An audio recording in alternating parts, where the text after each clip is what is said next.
Attention, cette émission est laissée à la discrétion de l'auditeur. Les propos et les opinions peuvent choquer. Oreilles sensibles s'abstenir. Richard Martineau. Un animateur pas comme les autres. Richard Martineau. Bon vendredi, ma gang de malades. Stéphanie Villeneuve, certainement attrapée à la grippe parce qu'elle a vraiment une drôle de voix tantôt. Là. Elle a une voix pas mal basse. Une voix testiculaire, Richard? Une voix testiculaire dans le rôle de Stéphanie Villeneuve. Aujourd'hui, c'est bien sûr Fred Bastien lui-même. Bonjour. Je suis en compagnie d'Alexandre Moranville-Ouellette. Hey! Ceux qui nous écoutent à la télévision, sachez que de toutes les stations de télé, là, ça comprend les stations généralistes et les stations spécialisées, celle qui est écoutée le plus longtemps par les auditeurs dans une journée, c'est Cube. C'est la station télé de Cube, donc on vous salue et on vous remercie de votre fidélité. Quand on est pigiste, on a plusieurs clients, on se promène, puis on se retrouve avec beaucoup de parties de Noël.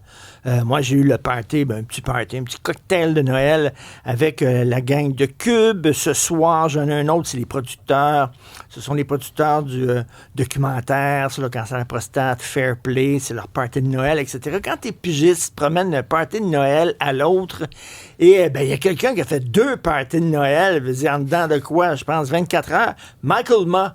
Alors, Michael Ma, vous savez, c'était le député conservateur qui a décidé d'aller chez les libéraux. Et Pierre Paulus, député conservateur, écrit sur son compte X, il dit « Tabarnouche, le gars, il est venu au party de Noël du Parti conservateur avant de nous sacrer là.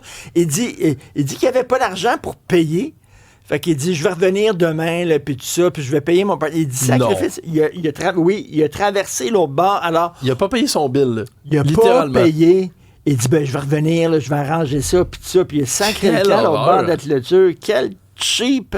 On va voir Michael Ma, premièrement, au party de Noël des conservateurs. Alors, des conservateurs, on regarde ça. Il a eu une excellente célébration. Il devrait payer ses factures, mais le fait qu'il n'a pas payé ses factures va sûrement le rendre un bon libéral.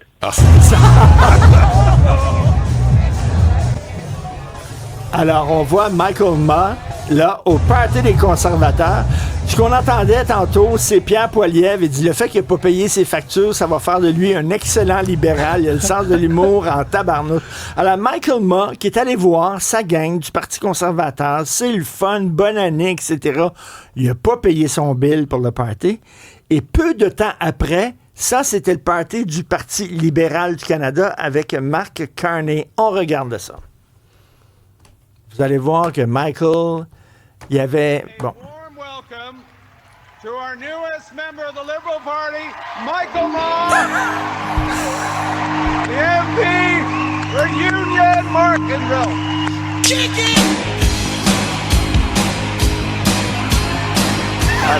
Avec la toune, ça se peut pas. Les Beastie Boys. Ça se peut pas. Ils mettent du Beastie Boys, puis là, ils arrivent. Hey, salut tout le monde! Merci quelle horreur. Merci à Maximile qui nous a montré ces clips-là, mais sans gêne. Aucune gêne. Il y a du monde qui ont voté pour lui, qui ont voté pour les conservateurs, qui l'ont élu. Puis là, il paye pas son bill, sac son camp du party de Noël, embarque dans celui des libéraux sur de la musique rock. La chanson en question des Beastie Boys, c'est You Gotta Fight for Your Right to Party. Voilà. Alors, je sais pas de quel parti il parle finalement, là. Oui, for your right to party. Tout parti libéral, parti conservateur. Il est parti de son parti. Voilà. C'est vraiment ça. C'est n'importe quoi. On saute la clôture, on s'en fout. Ça fait que les libéraux se retrouvent à un siège d'être majoritaire, soudainement. Tu sais, à coup de un député qui traverse, un député qui traverse, un député qui traverse. Mais maintenant, ils vont... Si ça continue, s'il y en a un autre des conservateurs qui traverse la Chambre, ils deviennent majoritaires. Mais les députés conservateurs là, qui sont allés chez les libéraux, pendant des mois, ils étaient dans un parti qui disait les libéraux, c'est corrompu, c'est de la merde, on devrait acheter même Justin Trudeau en prison, etc. Puis ça n'a pas de bon sens, les libéraux, toute la... Eux autres étaient là, le gros sourire derrière Pierre Poilievre. Ils applaudir, yes, ça. Puis là, soudainement, les libéraux sont au pouvoir. Fait qu'on saute la clôture puis on s'en fout totalement. Non, mais il y en a qui diraient que les libéraux de Mark Carney n'ont pas juste volé le programme des conservateurs, ils ont aussi volé quelques-uns des conservateurs eux-mêmes, finalement. Alors, c'est hallucinant, je trouve. Puis même pas payé pour, je vais faire ça ce soir, je vais aller au party, je vais vous appeler demain, puis je vais vous envoyer mon chèque. Ben oui, finalement, tu le fais pas. C'est absolument n'importe quoi. Écoutez, je sais que j'ai une réputation d'être le Grinch de Noël. Je chiale, j'aime pas Noël. Puis ça, je trouve que c'est une fête pour enfants. Cela dit, j'ai des beaux souvenirs. Appelez-nous si vous voulez partager avec nous vos souvenirs de Noël. Vous pouvez nous écrire, moi, les gens qui ont à peu près mon âge ou dans ma génération. Je ne sais pas si vous avez connu ça, vous, Alexandre et Fred, mais c'était les parties de toute la famille élargie, mon oncle, ma tante, cousin, cousine, qui venaient chez mes parents dans le sous-sol et qui laissaient bien sûr les bottes, tu sais, les bottes brunes en caoutchouc, là, je sais où ça s'en va, ça. Dans le bain. Voilà, c'est le gros Toi party. aussi? Ben oui, c'est un grand classique. Puis, les bottes dans le bain, les manteaux de fourrure sur le lit, exact. Et les petits-enfants qui s'endormaient dans le manteau de fourrure de mon oncle et ma tante, là. J'ai connu cette époque. T'as connu ça bon, aussi. les manteaux de fourrure, c'était des manteaux moins en fourrure, mais tu peux quand même t'endormir dedans. Ça marchait quand même. Même si c'était du manteau en styrofoam ou en plastique, là, tu finis par t'endormir pareil. On dormait là-dedans. Tu avais tout le temps une tante qui était cute, puis tu dansais avec ta tante cute. Moi, j'avais une tante cute. J'ai pas ces souvenirs-là, moi, par contre. Sais-tu c'était qui, ma tante c'était cute? Qui? C'était la belle-mère de Jeff. Ah oui, c'est vrai? Notre collègue. C'est vrai? Notre collègue. C'était ta tante cute. C'est la mère de sa femme.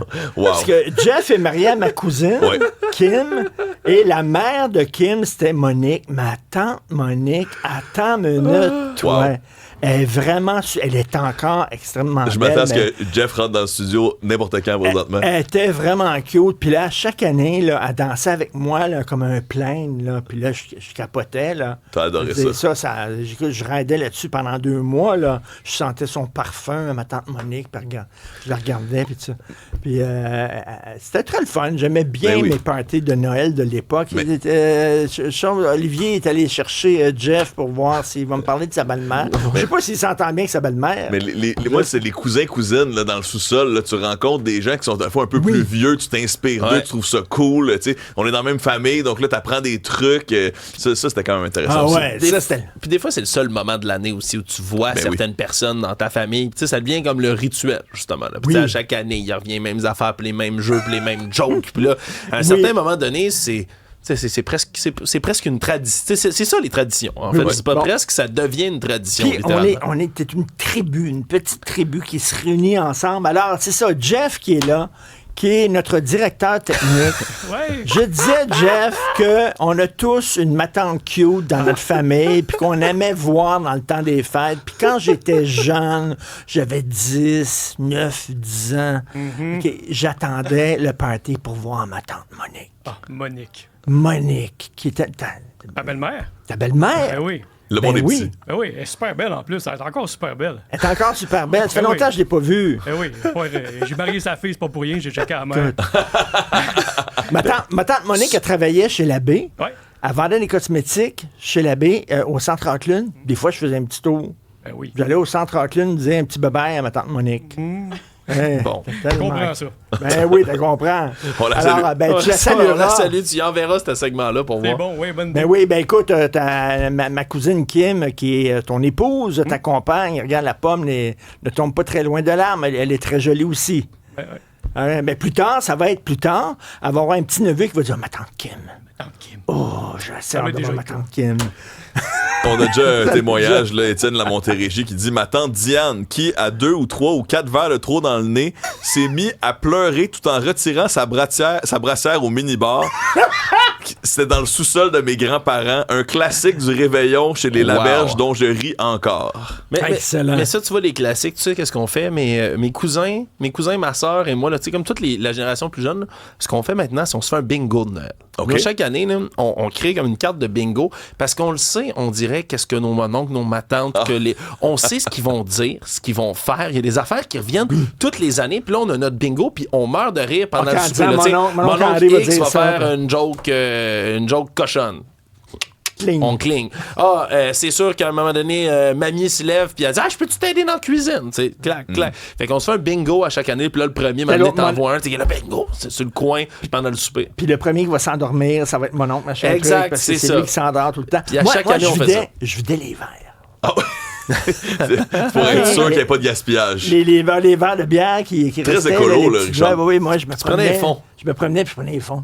Avec quel âge? T'es jeune. Olivier. Oh, on t'entend pas. Moi, je voulais juste te dire, on avait un petit sweep, là. C'est juste ça que je voulais dire, mais ouais, regarde. Je pensais qu'il venait encore La une histoire de tradition Noël. de Noël du gardien impitoyable du temps, c'est de nous dire d'enchaîner, dans le fond. Ouais. Fred, si tu as d'autres commentaires, Ouais. n'hésite pas à nous les lire pendant l'émission. 1-877-827-2346 pour nous écrire.